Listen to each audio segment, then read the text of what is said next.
Hey, I'm Sarah, and this is the Goddess in Training podcast. This isn't about being perfect or polished or having it all figured out. This is about what happens when you actually start listening to your body, your intuition, your patterns, your truth. I'm asking big questions and having real conversations, sometimes messy and sometimes magical, with people who've lived through it, grown through it, and still don't have all the answers. If you've ever doubted yourself, betrayed your gut, or wondered if you're the only one, you're not. Let's talk about it.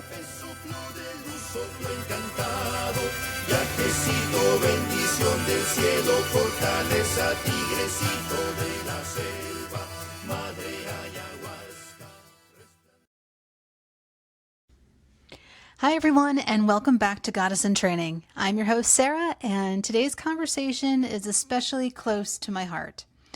A few years ago, I was walked out of a job I'd been at for 14 years, my first job out of college, where I'd poured so much of myself into climbing the ladder. It was a painful, disorienting, and humbling moment. And in the midst of that shame and confusion, one of the first people I connected with was Beth Solomon. Beth is a writer, traveler, and former journalist who has faced professional transitions with courage, humor, and unshakable honesty. She's the author of From Fired to Fabulous, a memoir and guidebook that turns what many of us consider a failure, getting fired, into a doorway to reinvention. In this episode, Beth and I talk about the emotional roller coaster of losing a job, the fear that comes with starting over, and how to reclaim your story on your own terms. We also dive into her latest adventure, sailing the world with her new husband. This is following an epic pandemic-era van journey that changed the course of her life. If you've ever faced a layoff, questioned your worth after a big transition, or wondered if there's something more waiting for you beyond the path you thought you were supposed to follow, this episode is for you. Let's dive in. So, Beth, thank you so much for joining us on Goddess in Training. So, for listeners, I met Beth several years ago when I had been fired from my job of 14 years. I was with an organization for 14 years and worked my way up. It was my first job out of college, and I was at the point where I was an interim director and a new president was brought in, and to put it bluntly, we just didn't get along. I thought that I got along with everybody until I met her.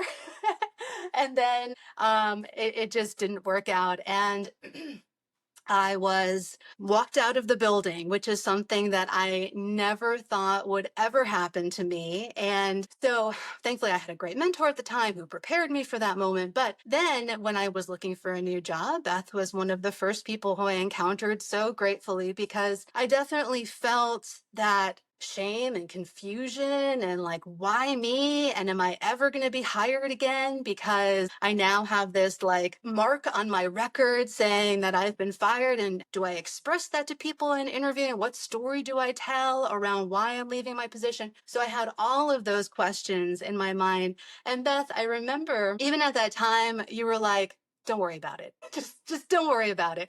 Everything's going to be okay. And it didn't work out to work on your team, but you were right. Everything does work out. And in retrospect, getting fired was the best thing that ever happened to me. So I just want to start out by expressing my gratitude to you for being there for me in that moment, even in that little way. It was really, really meaningful. So thank you. Well, so nice to see you again, Sarah. And I remember you so clearly. It didn't quite work out for that opportunity, although we had a very difficult decision on our hand. But I knew the minute I met you that you would be great to work with. You were super competent. And so it's not surprising to me that that whole episode was really just a launching pad for you. And, you know, we come to these moments in our professional careers that feel like you really stumbled or something like that. But actually, that's not what it is. It's like you stubbed your toe, but it hurts a little bit. But this comes with the territory of being in the workplace, and it often can be a catalyst, as it was in your situation, and certainly as it happened in my life many times, it's a catalyst to a better opportunity. It's really a matter of kind of getting your head together when it happens to you, because it inevitably, when you're terminated, laid off, fired, even didn't get the promotion, it can just feel like the worst day of your professional life. And then you kind of pile on the self punishment sometimes. What did I do wrong? I shouldn't have done that. What did I say to him that made him, turn against me? And, we really know how to torture ourselves really well. So my view is that you kind of want to have a monitor, self-monitoring going on to make sure you don't go down that path, but also use the opportunity in a very healthy way, because think of it as an extended vacation or an opportunity to do some things that you normally don't have time to do when you have a big, busy job. So I'm really tickled to be talking with you today for all kinds of reasons. Yeah, yeah. Well, so let's start at the beginning. What made you write the book From Fired to Fabulous? Well, yes, I really realized that I had been fired more times than anyone I knew. I mean, I was once confronted by it in a job interview where I was before a board of directors. And by the way, I ended up getting that job. But this guy was pretty tough, and he said, "Well, I've calculated, and the average length of your employment is 2 years at any one job." And I said, well, that's true. I mean, it is true. And I just realized that I had been fired more than anybody I knew, I mean, at some point. And I thought of that as like something I was embarrassed about. Certainly at the times it happened, it was embarrassing and humiliating and frustrating and painful. But then I realized, wow, I've been fired many, many times, but I've been hired many times. And I had also been a headhunter for a while, like an executive search professional. I did that for over 4 years. So I really knew quite a bit about the search process. And so I wanted to turn that kind of checkered past into something useful for people, and to really make a guide to what to do when this happens to you. And of course, the personal stories, my embarrassing stories, I mean, that I wanted it to be interesting and fun and even funny. So I threw my own, tales of humiliation right in there, kind of to keep the readers going, but also to just humanize it. Like, look, it's not that embarrassing. It is at the time, but it happens to everybody. And then, it's sort of like war stories. Like you can tell them later and even laugh about them. And just, once they're in the past, it's kind of like breakups. Like you say, oh, my heart is broken. I can't believe I was dumped. And then you look back on it a year or two or later and say, whoa, I dodged a bullet there. Thank you. Yes, that has happened to me as well. But I'm so happy that you are sharing these stories, because I really believe that stories are what speaks to people's hearts. And, of course, it adds the levity and keeps the message interesting. But that vulnerability, I think, is so important and something that we don't always allow for ourselves. We don't allow those uncomfortable moments to be shared in our lives with other people. And that is something that I am heavily leaning into with Goddess in Training. And I found it personally to be so freeing. As you were writing the book, what kind of process did you go through in writing those stories down? And did you find it to be healing to put it down on paper and then share it with the world? Those are great questions. Well, as a writer, the highest goal, and when you're writing about yourself and your own life, the ultimate goal is to really tell the truth, like to really get, even see through your own defense mechanisms and how you would have liked it to have been. So when writing, memoir, and I'm actually writing on another book, and I was reading about a writer recently, and she said this, because sometimes when we're looking at our own lives, it's one thing to present something that happened in a certain way to probably, make it not quite so utterly embarrassing and painful, not to show your stupid side or your real weaknesses or the things that you're ashamed of. But that is the goal of a writer. I mean, I think a good writer writing about oneself. But I did find those passages where I was telling, things that actually happened to me. Those were the easiest parts of the book to write, because you can kind of look at yourself with a sense of humor, and you're painting the scene, and just to remember, what were people doing in the room at the time, the sound of the air conditioning coming on or the coffee gurgling in the background. And so I really enjoyed those things. It was a little harder for me just because it's more kind of cut and dried to say, okay, here's the list of the things you should do. I had an editor, and she would say, well, Beth, you need to say more about business cards. You need to say more about Indeed.com. And then some of that was just like, I was just really doing it to make it a better practical guide. But the really fun part was telling my own personal stories and having fun writing them. There's a passage in the book where I recount an interview I had with a pretty famous Hollywood producer. And it was like 20 years later, I was writing that scene.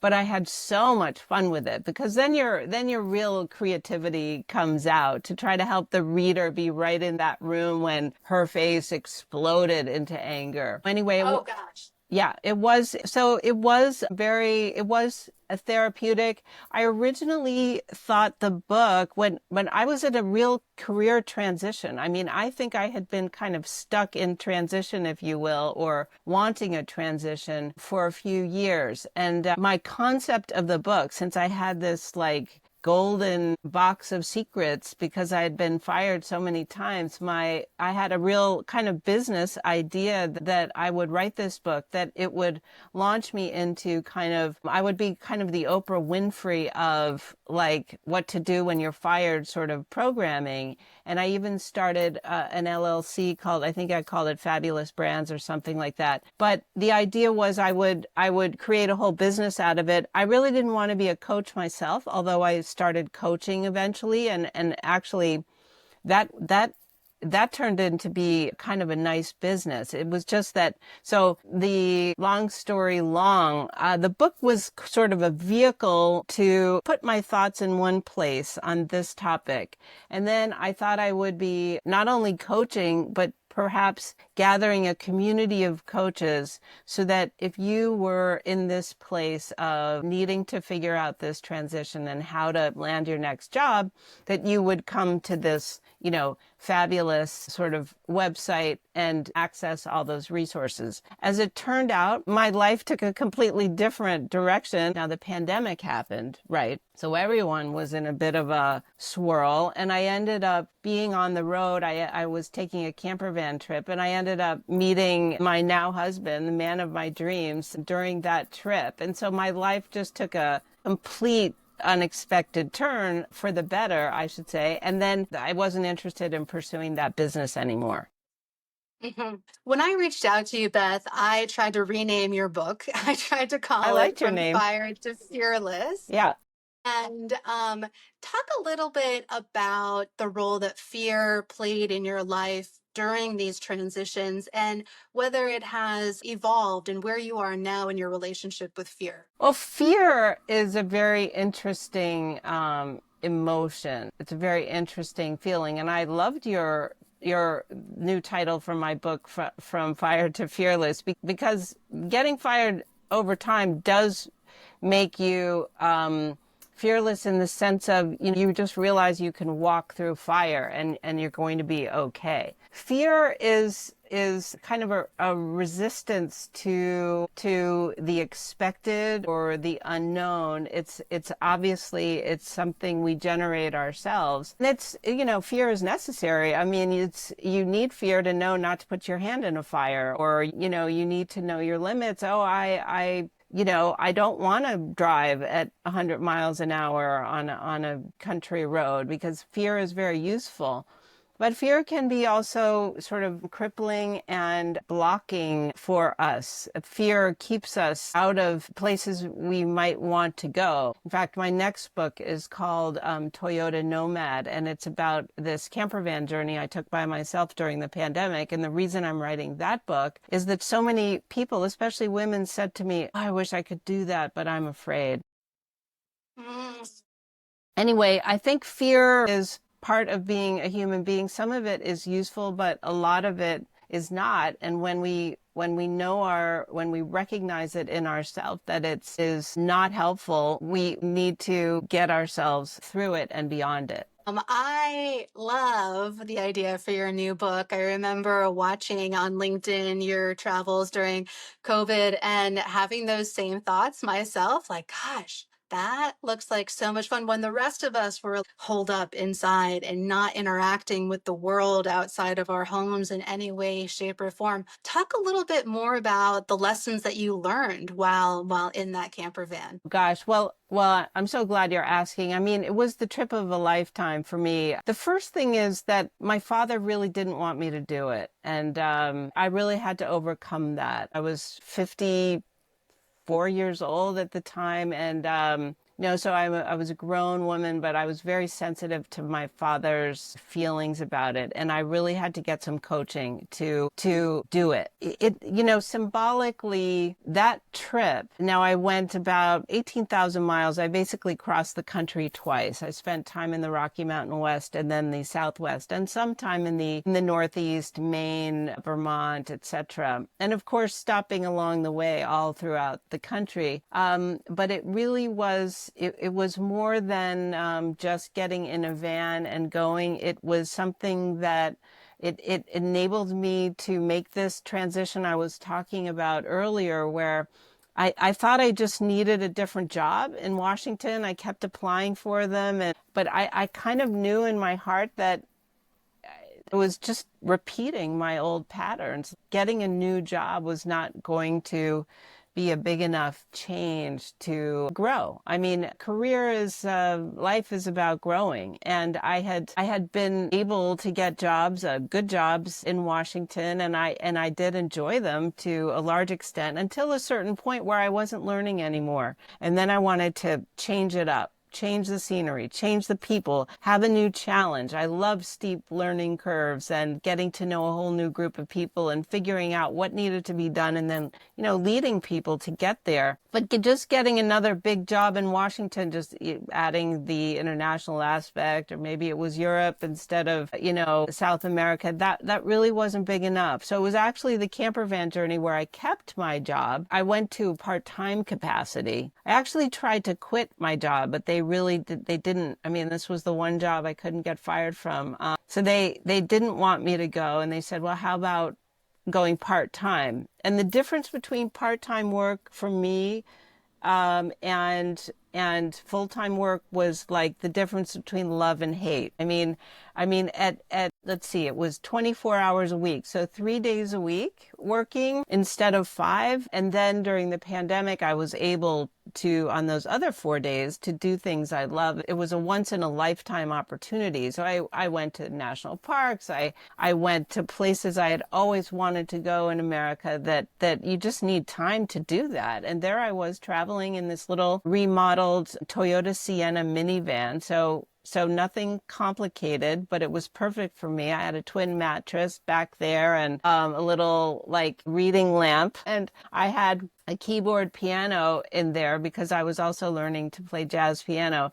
Anyway, it just turned out to be this huge opportunity to grow and transition in my life. And if it hadn't been that camper van journey, I never would have met my husband, which started a whole new phase of life. And we're sailing now. We're actually in the Baltic Sea. I'm writing about it. I've been writing about our travels, and we just have a completely different model for our lives than what I had in Washington. But I think the only way to find that new life was to really, really break the mold and not try to sort of make an incremental change. That had really stopped working for me. And I think it's really hard when you know the territory. Someone like you, Sarah, or someone like me, we had sort of a series of really good jobs, professional jobs in Washington. You have your network, you know what to do, you're going to be great at a new job. It's just a question of which one do you want. But sometimes that's not enough of a change. And I wrote From Fire to Fabulous thinking that would be the whole new direction for me. It didn't end up happening that way. That was kind of part of my journey of change. But since we don't have crystal balls and there's nobody up above saying, oh, just do this and this and this, and you're going to get from X to Y to Z, you have to try things, and you have to try things and see what works. And I think that can be really tough to do, which is really one reason I'm really glad to be talking with you, and that you're encouraging people to think this way and try things, and you're a great example. I'm really excited because I really believe in what I'm seeing in myself is the more that I lean into listening to my intuition and letting go of the shoulds. And you're right, like being here in Washington, it's like we have this path that we should be on, and that you're supposed to work for big organizations and build your network. And I just kind of step back and like, I don't want to. That's not what I want to do. And I see the value in all of those stepping stones during my career. And now I can go back and talk again in a different context with all of these people that I did meet in that professional setting. But it's the intuition. And I'm curious, while you were traveling during COVID, did you have a plan, or were you going with the wind and listening to your intuition and modifying the plan based off what have felt right at the time? More what felt right. I had some goals. I wanted to spend some time in Montana. I wanted to get to Idaho. I really wanted to go to Grand Teton National Park at some point. But those were the kinds of goals I had. And of course, I was working 3 days a week. So 3 days a week, I would kind of sit tight in one place and work in internet cafes. And so I would sort of plan as I go and sort of what makes sense. I realized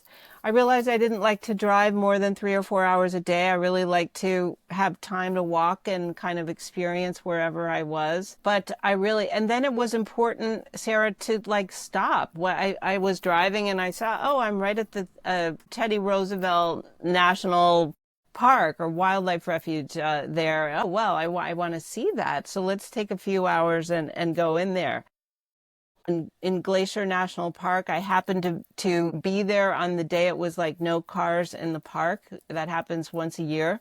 And I was able to rent the last bicycle at the park entrance. And it was one of the best experiences of my life to ride my bike. It was about a 70-mile trip. Round trip that day, which I had never done before, but it was one of the best experiences of my life, and it was totally serendipitous. I mean, and I think the best travel is such a good way to inspire yourself and see new things. And for me, it kind of like lights up the lights on my tree, if you will, just all the stimulation of it. It's also a great element, I think, when you're trying to make a transition. So it was definitely the whole trip, and the trip never would have happened if I hadn't listened to my heart and really overcome a lot of doubt. And at the beginning, I was thinking, am I crazy? Is this crazy? Maybe my father was right. I should never have done this. No, but of course I should have done it. There are always sort of 1,000 reasons not to do something and one big reason to do it. And I think if you feel that, and I'm sure you know, Sarah, that, so much of kind of finding your path is listening to that inner voice, those inner voices. And it's so easy for them to get drowned out because your boss needs something, your kids need something, you've got to get to the grocery store. So having the time and the quiet to listen to what is your heart telling you? What do I want to do? What are the green lights for me? It's actually not that easy to do, and it really requires I think, practice and dedication. Yeah, definitely. That has definitely been my experience. And we're now in a time when, especially in Washington, a lot of people are finding themselves with extra time to be with themselves and think about what's next, since so many people were laid off of the federal government. And then also people like me who worked for nonprofit organizations where federal funding was cut. And we at Freedom House went from over 300 employees down to, I think, around 50 right now. And so many people are sitting in that moment right now, and it's hard to find a job. I'm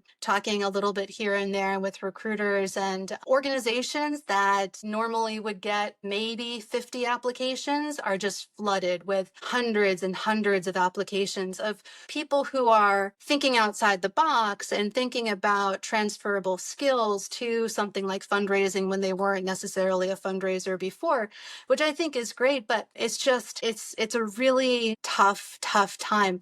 What kind of advice do you have for all of the people who are sitting right now with the emotion of the state of the world, the personally, I mean, even though so many people were laid off, there's still got to be an element of like, why me, and detaching from, the bigger picture of what's going on. How do you advise people now who are in that place? Well, this is a unique situation, or a very unusual one, where one woman wrote to me on LinkedIn and saying, "I really appreciated your book. Thank you. And I'm going to keep it by my side because I'm a confident person, but I keep kind of going back into that, toxic stew of why, and also just worrying. I mean, it's very stressful to be unemployed. I find it one of the most stressful situations to be in.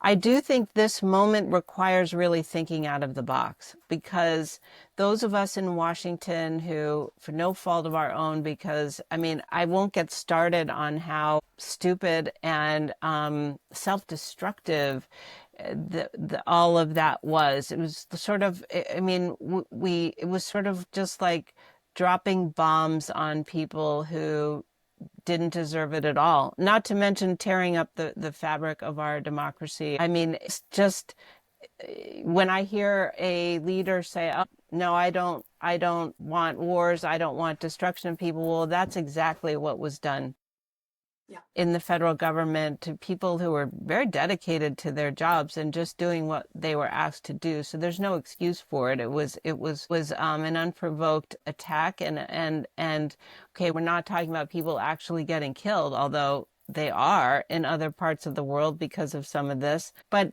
I mean, it's really put a dagger in the heart of a lot of people's careers. Putting that aside for a second, for those in this situation, it's just extra hard, because one woman said to me, well, my whole network was knocked out also.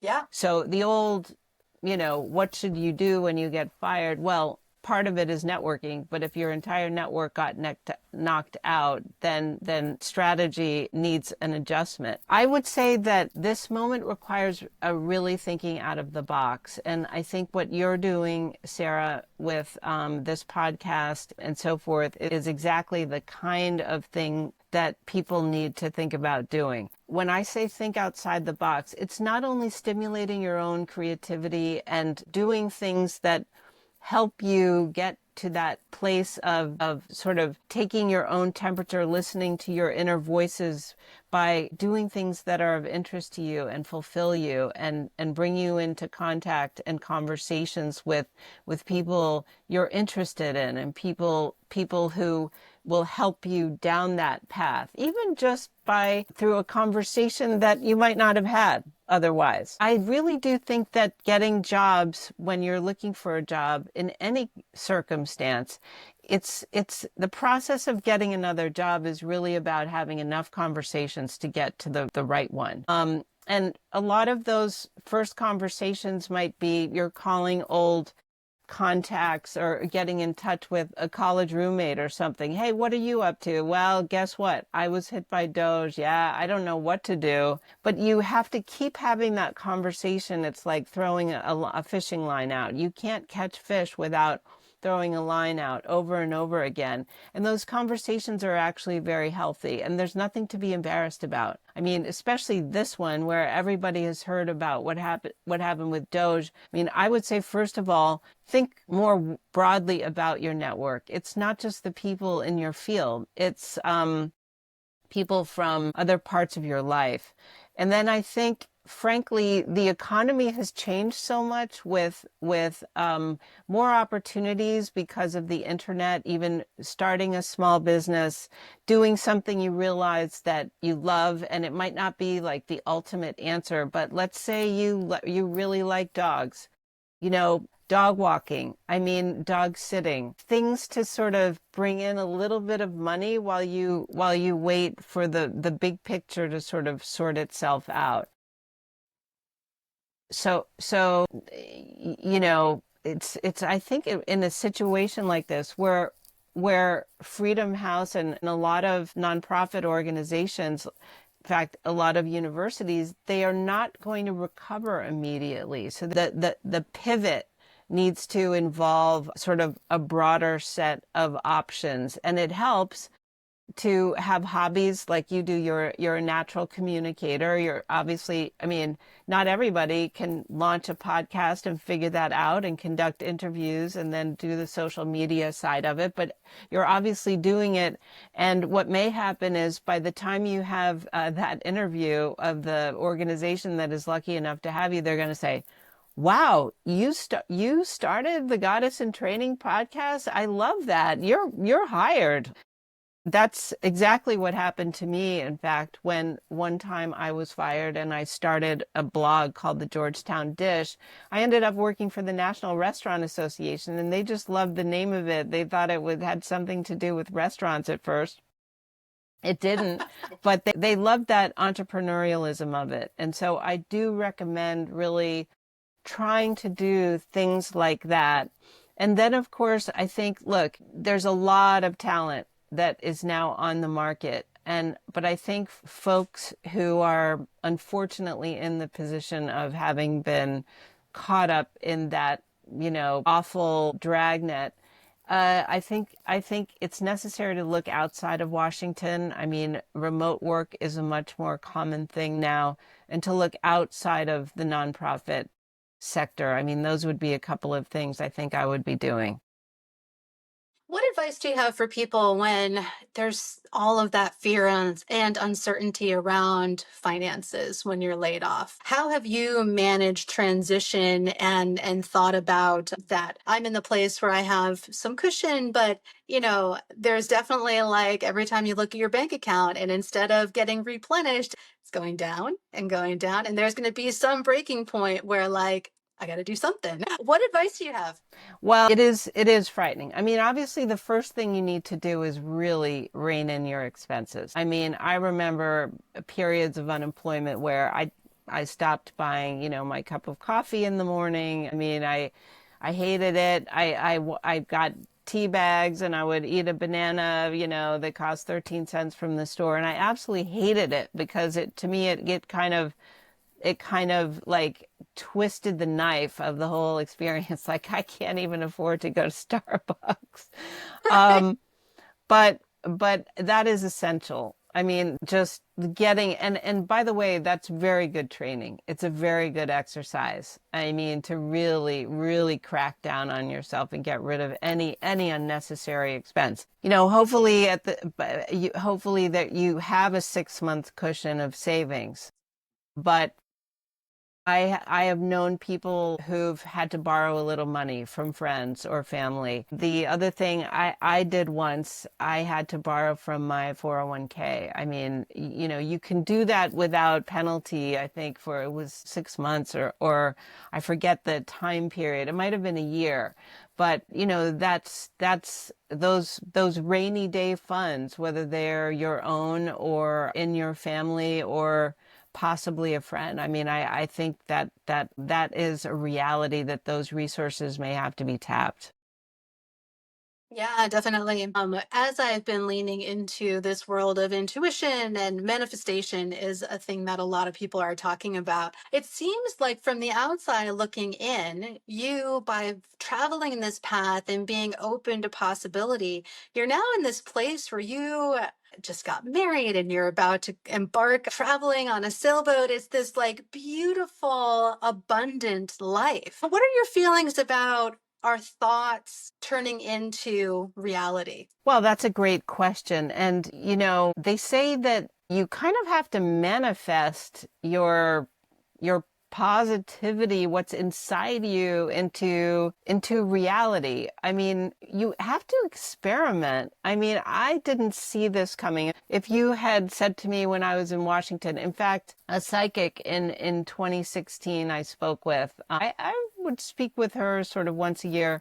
She was saying, well, she was telling me to get out of a relationship I was in, like that's not going to work out, Beth. She said, I think you're going to meet someone, she said, in California or Florida. You're going to meet someone in California or Florida. I see this for you. And I thought to myself, that'll never happen. I don't get to California and I won't be hanging out in Florida.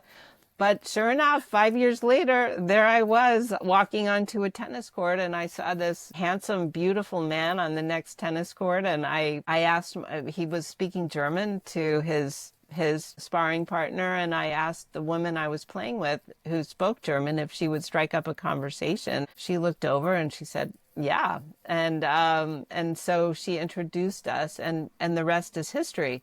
But I would never have been in Naples, Florida, if I hadn't had the guts to take that camper van trip, which was, I was just full of self-doubt about that. And I also honestly, I felt guilty a little bit a bit strange about leaving in the pandemic when, so many people were suffering. And I even had a little bit of a hang up writing about it because of that. Like, oh boy, everyone else was suffering and there I was, driving around the country and really having the experience of a lifetime. And my coach of mine who helped me take the trip in the first place said, no, Beth, don't think of it that way. It takes courage to find joy. And think about that statement. It takes courage to find joy in life. And sometimes when other people are zigging, you have to zag. And you have to have the courage to listen to your inner voice. And there will always be those self-critical voices that say, no, you can't do that. No, that's not a good idea. No, that'll never make money. You're better off working for a nonprofit. I had those things said to me. And so they get sort of way down in there. And so when your heart says, I really want to do this, or I really want to take a risk and do that, you get this wave of second guessing yourself, which is those old voices that I think come from childhood, that, or at least in my case, that did. It's sort of where you were first told, no, you can't do that. You won't be able to do that. So as adults, we have to be able to like tune the receiver and like see those red like lights saying, oh yeah, that's my self-critical, self-doubting voice. I can't let myself listen to that.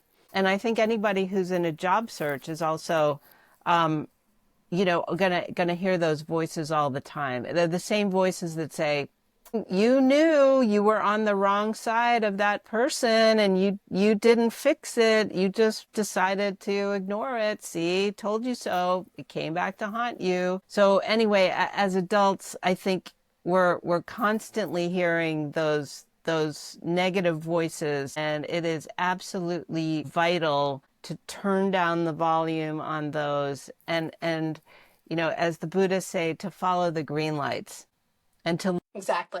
tune in those voices that make you feel positive and let you take another step forward. And then I've always felt that the universe, we're not in control here. The universe is in control. All we can really do is put one foot in front of the other in what seems like the right direction. Be kind, be paying it forward with your community. And then things tend to fall into place. They might not fall as you expected them, or you might not have been able to see it coming. But the universe, I truly believe the universe is kind of always at work. We just don't see it, but you have to believe it. And then have the guts to just put one foot in front of the other and ignore the doubters and the ankle biters. I think they're there to test us in a way that, that they can be so loud, but you do have the ability to turn it down. And I think that, what you said is so beautiful and it's so simple. It's like turning toward the things that feel good and turning away from the things that feel bad. And I think so much of the negativity and the self-doubt comes from a place where people just feel like they need permission to feel good. We're surrounded by all of this messaging that life is hard and it's supposed to be a struggle and you only learn in struggle. It's like it doesn't have to be that way. We can choose joy in every moment. And you're just such a great example of that. So tell me, you're about to embark on this journey. Where's the doubt in your head now? Are you able to completely erase it and ignore it completely? Does it come in sometimes? And what kinds of lessons has being out on the water taught you? Well, that's a great question. And you're actually seeing some of the water reflected. I apologize for that It's that sun beautiful. coming Yeah, in. for anybody watching, it's beautiful. It really Good. is. Good. Well, that's the sun. That's the sun participating in our conversation. You feel doubt and fear quite a bit. I mean, we're about to take off. We're in Germany now. We're about to take off to Denmark. We'll have a 40-mile sail tomorrow, and then we're sailing up to Norway. And I'm sure I will have butterflies. I mean, I'm not an experienced sailor. I mean, that's the other thing. My now husband is a sailor and wanted to sail around the world, and I said, count me in, I'm game, but I'm really a blank slate, or practically. I mean, I'm getting better at it, but he's very patient with me, and I just try not to make like fatal mistakes. But so there's always fear. Sailing is very unpredictable. I mean, so you're constantly, I think, at least in my case, I mean, I think if I had been sailing for 30 years, I wouldn't feel those same concerns. But when you're doing something that's new, number one, there's a lot to think about. I mean, even docking, what I'm supposed to do when we're docking, it's not road. It's something I really have to think about. And then in sailing, it's not like being on a road where you put on the brakes and then you can pull over. The current is flowing one way, the wind is going another way, and you're kind of working with all those elements to get where you want to go. I think it was when we first started. We started in Southampton, and we crossed the English Channel at Dover. So we went to Dover, to Dunkirk, and in the first few days, we had just bought our boat, a used boat, and in the first few days, like the batteries were found to be completely dead, and our halyard snapped, so the sail came tumbling down, and my husband had to like jump over it and grab it with his hands so it didn't kind of fall into the water and get eaten by the ocean. Somebody said to us along the way, like, sailing is the least efficient, most taxing, unpredictable way to get from point A to point B. But, that's kind of why you love it. You're constantly working with the elements, and also you're in nature. So it's this, I mean, the water is so beautiful, the sky is so beautiful, and you just get to be kind of right in the middle of nowhere, essentially, just in that piece of sky and sea. It sounds so similar to my journey. I've been working to build a resort in Costa Rica, and it's the same thing. It's like it is so hard and taxing emotionally and physically when you're there in the jungle, but at the same time, it's so rewarding. So you're such an amazing storyteller.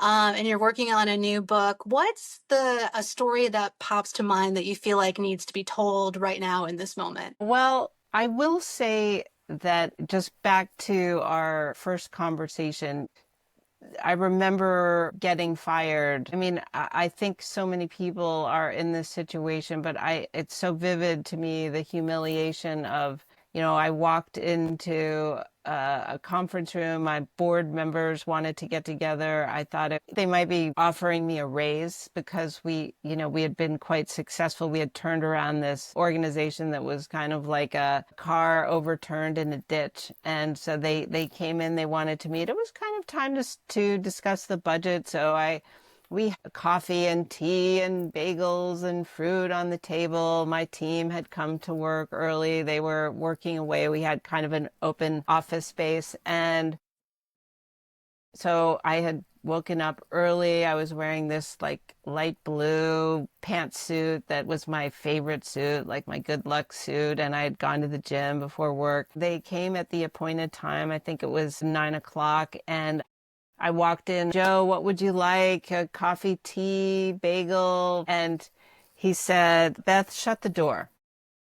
And I thought, whoa, that's abrupt. But he was kind of a brusque Brooklyn, attorney kind of guy. And I said, okay. And I jumped up and I shut the door. And the chairman of the organization, kind of a petite woman, she pulled this stack of papers out of her briefcase and her hands were shaking. And in fact, they were shaking so much that the stack of papers was rattling, like the sound of birds flapping. I mean, it was so loud. And she started reading from the piece of paper and she said, the board of directors voted on April whatever to terminate your employment effective immediately. And, you will not receive this and you will not receive that. And we'd likely to sign this agreement today. We can pack up your stuff or you can take it with you. Do you have any questions? And as she was talking, I was just, it's like you go into another zone. I mean, you can't believe what you're hearing and you're really thinking so many things. Is this true? Oh my God, what am I going to do? I mean, this is horrible. And then, so I was listening to all of this, and you're also trying to stay calm, right? You just want to kind of keep your cool, but you're just getting kind of the worst news of your professional life. And so when she said, do you have any questions? I said, why? Why? That's the question I have. And she looked at the stack of papers and she just said the same thing. Well, we've decided to go in a different direction. The board of directors voted. And the other board members, one was looking up at the ceiling and one was looking down at his lap. I said, was it something I did? And they just kept saying, we've decided to go in a different direction. So it's surreal. Yeah. And I said, well, could I at least tell my team? And I had hired them and I didn't want them to feel the same kind of shock I was feeling. And they said, your team has left the building.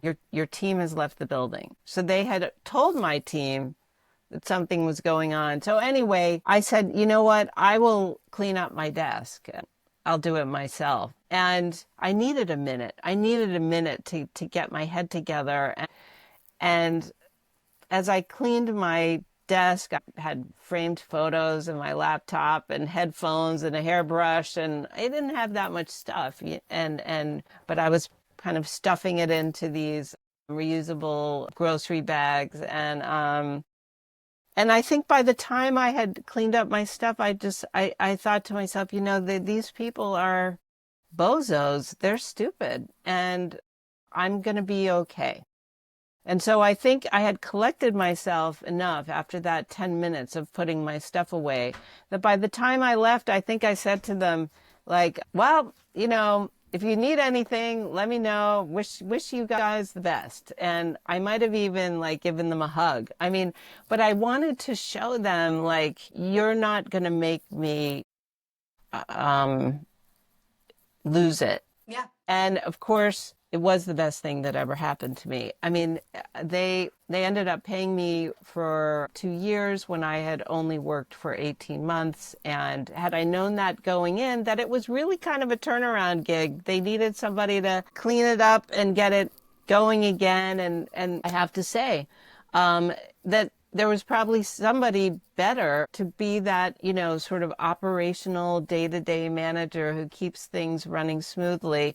That's just not the kind of professional I was. I'm a builder, I'm a creator, I'm an entrepreneurial. And quite honestly, they probably had me for about the right amount of time. But you never see that stuff when it's happening to you. You just think this is so awful. And what a shitty way to go about it, though. I mean, come on. Especially, I know you're somebody who works with a great deal of integrity and you're such a great relationship builder that I'm sure you had great relationships with all of these people who deliver that news to you. And for them to do it in such a cold and calloused way, we live in this world where everyone's afraid of lawsuits, and they probably felt that they had to do it that way and have somebody just read it out loud. But it's like, can't we just be human? I mean, come I on. know. Well, I think you're exactly right. I think it's illegal. It's the problem of human resources law and so forth, because I really carried the weight of this around for a long time. I think more on the emotional level, like for just the reason you said, like, how did I misread them so badly? And then did they really like not like me? And then I was amazed that some of the board members, friended me on Facebook. When I first saw that, I was like, what? What? What? You ruined my life. But it wasn't that to them. And this is why, these professional bumps and bruises that we have, one friend of mine who was a coach, she said, well, Beth, these jobs are high risk and high reward. And anybody at the executive level in Washington has one of those jobs. And it happened to you, Sarah. Someone comes in, it has nothing to do with you. They just want their own people. And that's it. It's not personal. And it has nothing to do with the quality of your work and much less the quality of the human being you are. It's just like they want their own flavor of ice cream. I mean, and to be marched out of, I know too many people who have been like marched out of the building, and that I have to say that's even worse. But it's kind of HR law, and I think, I think it's also too bad when people don't have enough kind of confidence in themselves and the people around them that they need to go to those ends to sort of like feel like they're doing it the right way. It's so, I think in most cases I've ever heard about, Sarah, it's so over the top and unnecessary and cruel. Yeah, yeah. It really is. It really is. But I think that, one takeaway that I have going through all of this transition is like, and I would like for people to realize too, we are not, no matter what it is that we're doing, we are not our jobs. And our self-worth should not come from anything that we're producing. And we just live in this society where they're just so intertwined that that's why we're not seeing the humanity in those moments. Like, we are so much more than what we're producing, and even those relationships. And I think this period of time that we're going through is so incredibly challenging, where entire institutions are falling to the ground and being torn apart, literally. But my hope is that we're going to be able to rebuild and rebuild better in a way where we do value the humanity of the people around us, and where they're not treated in that way. Well, I think you've really hit on something there. I hope we do rebuild and build better, and it will teach everyone sort of about things that we take for granted. But I think on a personal level, what you just hit on there is even more important. I mean, for those who've gotten caught in this dragnet, through no fault of their own, they got shot at the office because a guy came in with a chainsaw, and sort of the low-hanging fruit are what got torn down. The opportunity, I think, has to be what you just said, which is to find those other parts of yourself and develop them and appreciate them. Because what we do 9 to 5, it's our performance. It's important for making money, and which is structure we were given, and so you do that.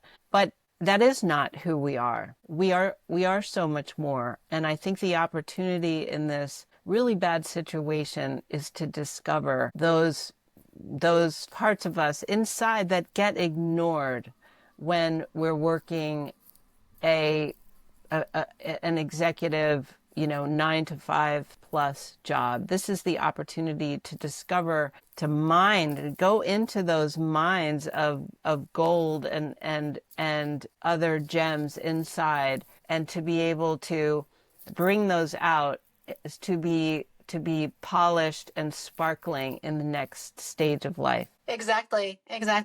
Beth, thank you so much. I am just so thrilled to have had this time with you. And do you have a timeline for your next book? Or are you just kind of working on it in the midst of all the sailing? But is there anything else that you're excited for too? Well, it'll probably be a year. Thanks for asking. It just takes that much time. I have a first draft done, and it just ends up taking that long. But in the meantime, I will be blogging about our sailing, and we have a blog at airballoonpilot.com, and I'm posting on Facebook and stuff. So some of my posts can be pretty hairy. Some of my friends have said, Beth, please don't make it that exciting. But I'm sure it'll be a great adventure, and I hope to see Sarah. I hope to see you on Facebook, and I look forward to following the trajectory of this excellent podcast and your further adventures. Thank you so much. And I will be following along on your blog, and I'm all here for the adventure. So make it as crazy as you can for me. Sounds great. You got it, Sarah. All right. Thank you so much. Thanks, Sarah. Okay, take care now. Bye.